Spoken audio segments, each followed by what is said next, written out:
Sobra 600 nga mga scholars iton isang professional, isang pamilya program o IPIP tikang nga iba-iba nga campus sa Eastern Samar State University ang nakakarawat nahan ira allowance tikang han provincial government didahin payouts nga ginbuhat niyan han nakalabay nga semana. Sumalakan IPIP focal person Manny Arago ini nga mga estudyante inti kang han ESO Arteche kan Avid, Borongan, Maydolong, Salcedo, Giwan ngan Balangiga. Inabot hin 651 nga scholars ang kinarawat hintag 9,000 pesos nga allowance na representar inihan kanan tulo ka bulan tikang han Enero nga daan Marso 2026 o tag 3,000 pesos kada bulan. Saring pa ni Arago nga haoras nga maliquidate ini, ihahatag na gihapon ha ira ang kadugangan nga 6,000 pesos para hiton mga bulan han Abril ngan Mayo.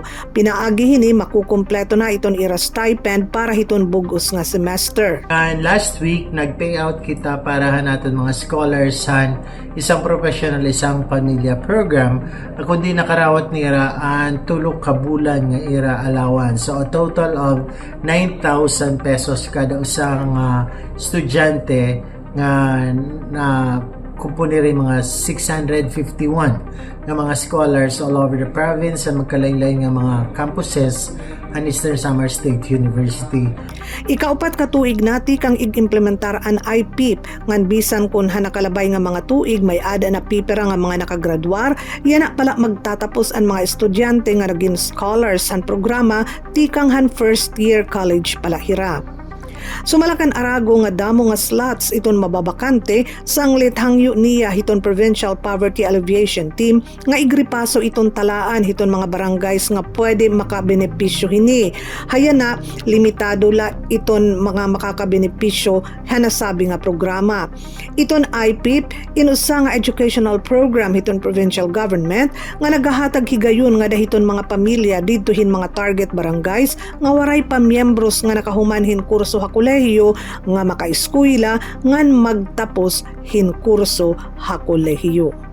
So dar ka upat ka tuig naman kada tuig may ada nato naggraduar so parang nati ka limitar iton magiging beneficiaryo based han 53 nga mga identified nga mga barangays previously.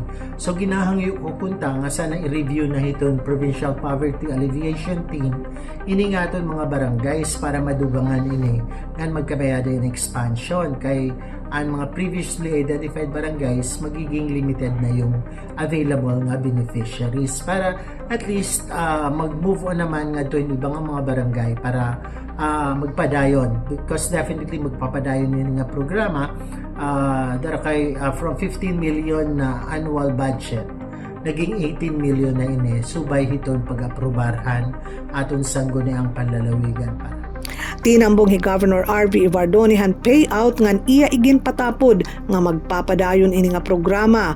Siring pa ni Arago nga ni tikang 15 milyon nga pondo ha kada tuig yana 18 milyon pesos na anigin alutagahan gobyerno lokal para hini nga programa nga sinusuportahan gihapon hin mga pribado nga partners sugad hiton Waray-Waray Golfers Club.